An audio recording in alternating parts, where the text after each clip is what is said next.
Hello again, and welcome back to another one. And today we have a couple of topics to cover as the roasting session for Joe Budden continues, all thanks to the latest drama that erupted when Budden and Moore went back and forth that led to this from Moore. The most money he ever made in his life, he made sitting next to me. That pains him. And the cloud and the attention that he wanted as a solo artist, he attained that sitting next to two guys that he feels like has no resume. It pains him. But more was on the way that sparked discussions, which we'll get to in a bit. We also have an interesting debate that started, all thanks to a post from Lil Duval about a woman version of Eminem who would tear up the game if it happens, based on the friction right now between rappers like Nicki, Cardi, Latto, and others. And it didn't take long for the ignoramuses to join the discussion, and they are getting schooled. More on this in a bit. But first of all, in the last video we covered how drama erupted between Cardi B and Madonna, and it didn't take long for things to de-escalate. First, this popped up on Twitter, on the phone with Madonna and Cardi, listening to both women share their perspective on the communication going on has broadened their love for each other. Love this, signed a fly on the wall at Cardi B.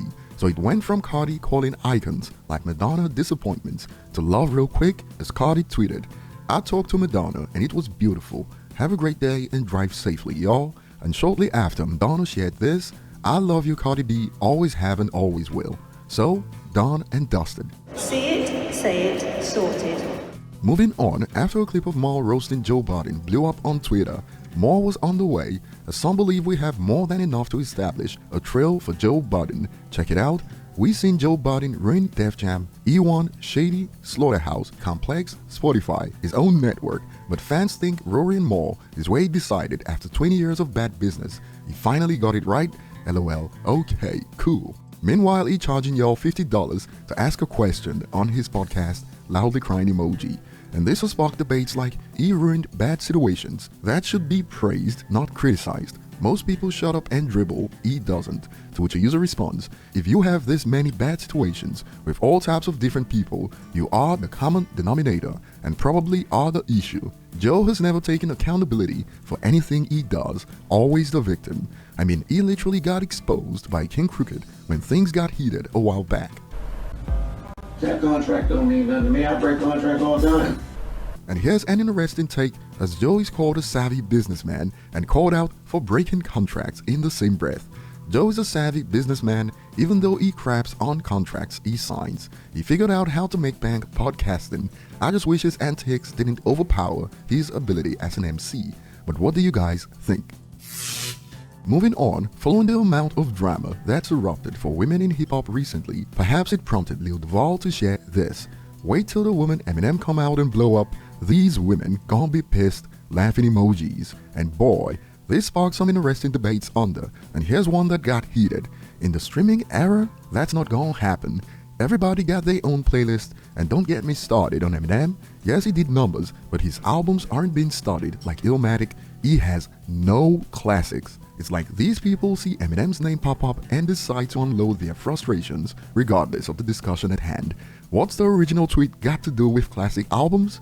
And school was in session. On this channel, we've covered multiple stories of Eminem being taught in top universities and even high schools around the world. And you'd expect a hip-hop head to know acts like Kendrick and J. Cole studied Eminem extensively.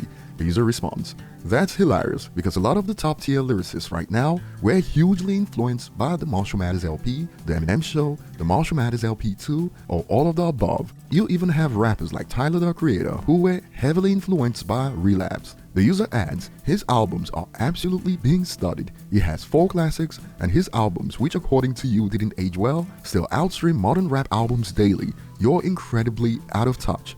Dude was talking about the streaming era, like anything changed for Eminem. Here are some key facts. Illmatic is averaging 392,000 streams daily. That's less than the Slim Shady LP, that's averaging over 600,000 daily.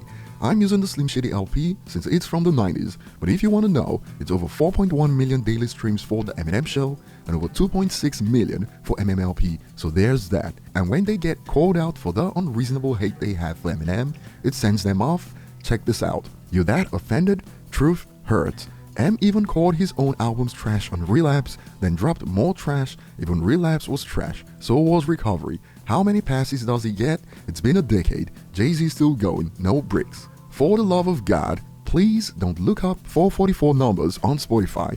But oh, there's more. Jay has 14 number one albums, more Grammys, more money, more businesses, more influence, wife, kids, and happiness. M always look lost. Who's delusional again? And now some are concerned. Laughing my bum off, did Eminem not show up to your birthday party or something? This sounds personal. Laughing emoji. And here's one that sums it up. Gotta love the old head bro that comes along every month just to play stupid and underestimate the most famous rapper's popularity. But that's enough entertainment for today. Share your thoughts below. Thanks for watching. Like and subscribe if you enjoy content like this, and see you on the next one.